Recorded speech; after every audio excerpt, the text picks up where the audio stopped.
Pavers can be used to create outdoor areas like paths or patios. You can lay them yourself, and if you take a bit of time to do the job properly, they'll last for years. There are two different methods of laying pavers, and they depend on the type of paver you're laying.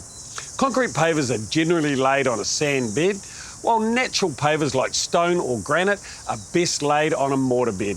In this video, I'm going to show you how to lay natural stone pavers on a mortar bed. The first step is to choose a paver you like the look of and the type of pattern you want to lay. There's a lot of options to choose from to suit your situation and the style of your house.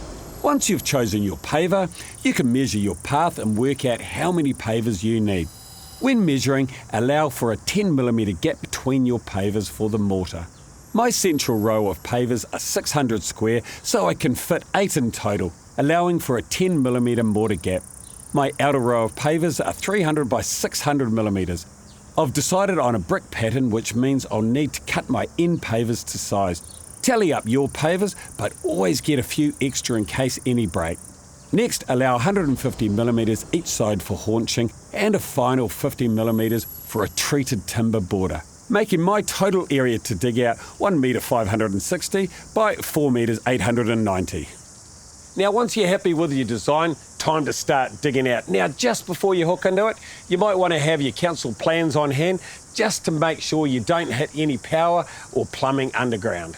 We'll be digging to a total depth of 140mm. That's made up of 100mm of gap 20 base course, laid down and compacted 50mm at a time, 20mm of mortar and the 20mm deep paver. Your depths will be determined by the depth of your paver. And you'll want to add an extra 30mm of mortar if your path is in a high traffic area. With your measurements sorted, you can dig out your area.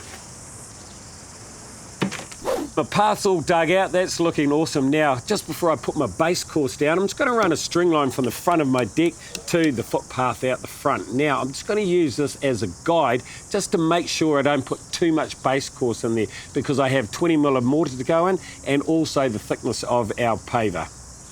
We're going to add our base course 50mm at a time. Rake it flat, then compact it.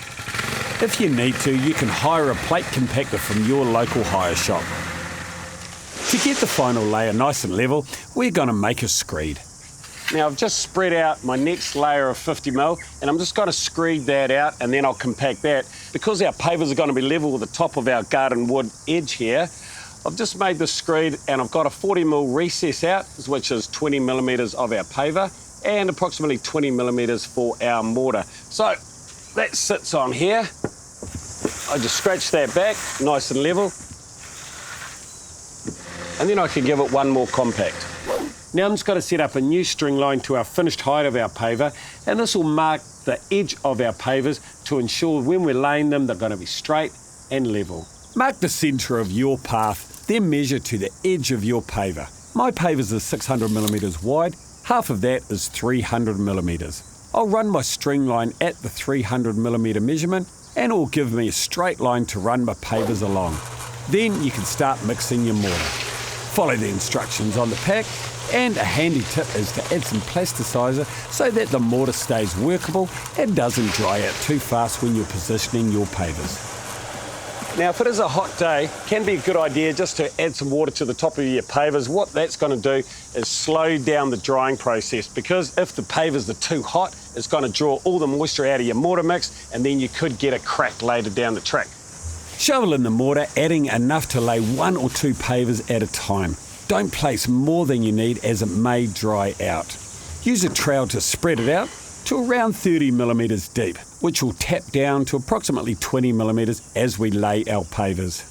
Now we're just going to come quite nicely up against that edge of the string line, probably about 1mm away is all good. And we're just going to tap down our paver until our paver is flush with the top of our line. It's looking pretty sharp, and I'm just going to make sure I'm level approximately that way. And then get your next paver in position.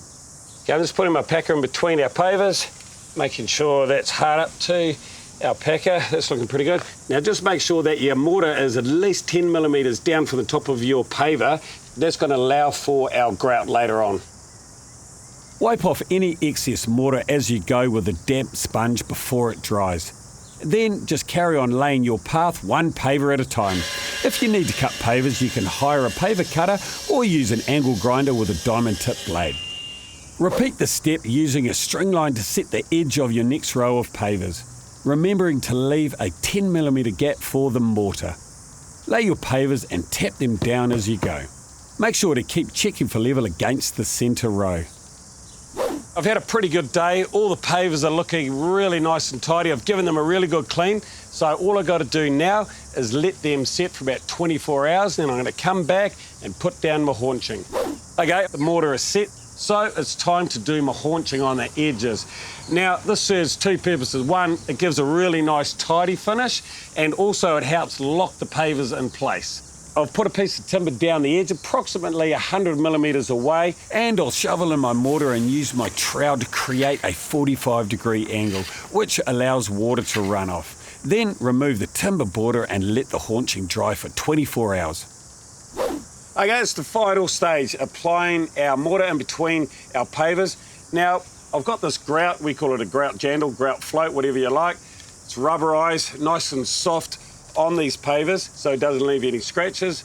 We just take our pre-mixed bag of mortar and we're just applying it, squeegeeing it in, kind of 45-degree across the pavers. If I go straight across like that, it ends up dragging out the mortar, so we'll go across on a 45 and try and take off as much excess off the top as we go. Carry on filling in the rest of the gaps, again using a damp sponge to wipe off excess mortar before it dries as you go. It should completely dry in an hour, and then you can brush off any remaining residue with a soft brush. This path was pretty simple, but there's some additional information you need to consider in some situations. If your pavers are butting up against your house, council regulations state that they'll need to sit a minimum of 150 mils below your internal floor height. If you're laying a large patio area, the finished surface will also need to have a fall between 10 to 15mm per metre to allow water to run off away from your house. And that's my path done. We've used pebbles for our edge, but planting would also look fantastic. If you want to lay concrete pavers on a sand bed, check out our guide on that too. Rightio, that's how you do it. This path is rock solid and not going anywhere. And you know what? It really was easy as. Don't forget to subscribe to the Mitre 10 YouTube channel for more handy content, or click here to watch more now.